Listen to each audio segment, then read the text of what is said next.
วันฉันมองท้องฟ้า So my name is Sam, about to be your guide today. So about trip today we are going to go to PhiPhi Islands. แค่อยากอยู่ที่ตรงนี้รู้ไว้ดีเหลือเกิน First one, elementary.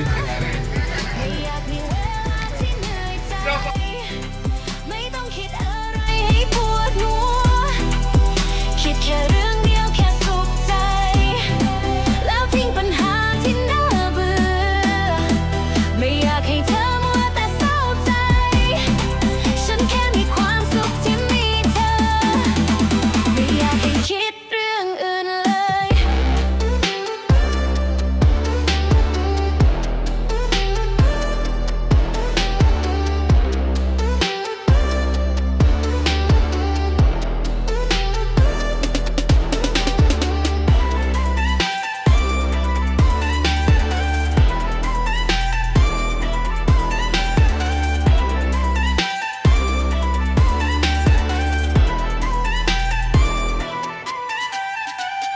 ทุกวันฉันมองท้องฟ้า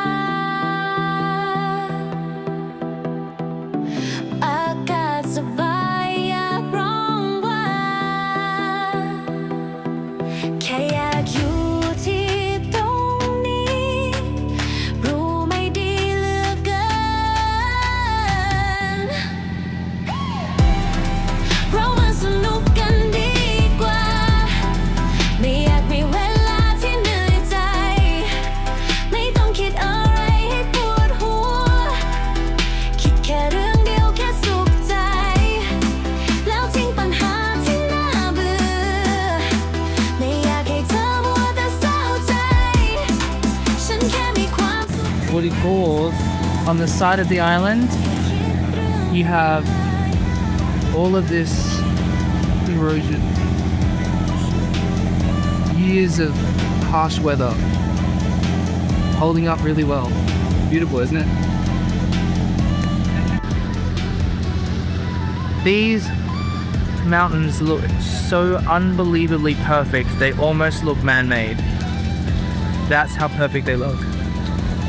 They're so beautiful. And Bub's ass is itchy.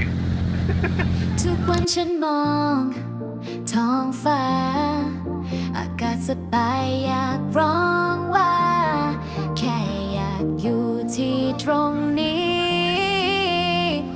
รู้ไม่ดีเหลือเกินเรามาสนุกกันดีกว่าไม่อยากมีเวลาที่เหนื่อยใจไม่ต้องคิดอะไรให้ปวดหัวคิดแค่เรื่องเดียวแค่สุขใจแล้วทิ้งปัญหาที่น่าเบื่อไม่อยากให้เธอมัวแต่เศร้าใจฉันแค่มีความสุขที่มีเธอไม่อยากให้คิดเรื่องอื่นเลย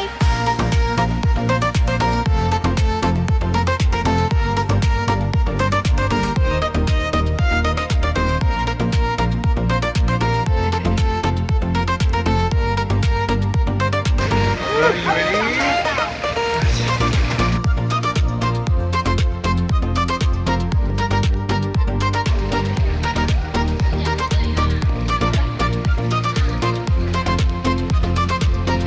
Nhắc cái này là cô làm này. ทุกวันฉันมองท้องฟ้าอากาศสบายอยากร้องว่าแค่อยากอยู่ที่ตรงนี้รู้ไม่ดี Oh yeah. Would you like to be our tour guide? Hi everyone. ดีกว่าไม่อยากมีเวลาที่เหนื่อยใจไม่ต้องคิดอะไร This is James Bond Island.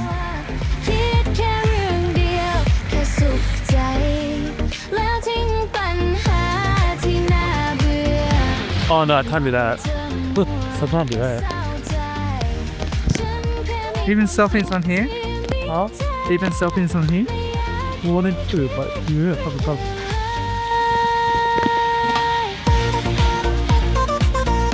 wow.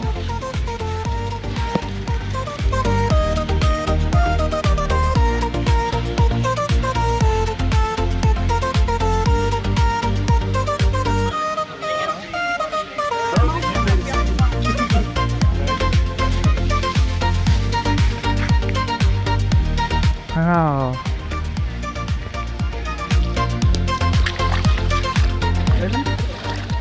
Really?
Hello? What is it? You don't want to take you don't want to apply Photoshop because when you take photos, love you. Hi and welcome. You are now at People.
These temples are amazing.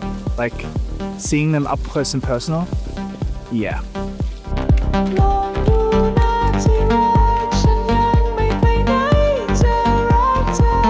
Oh, this view is like something out of a movie.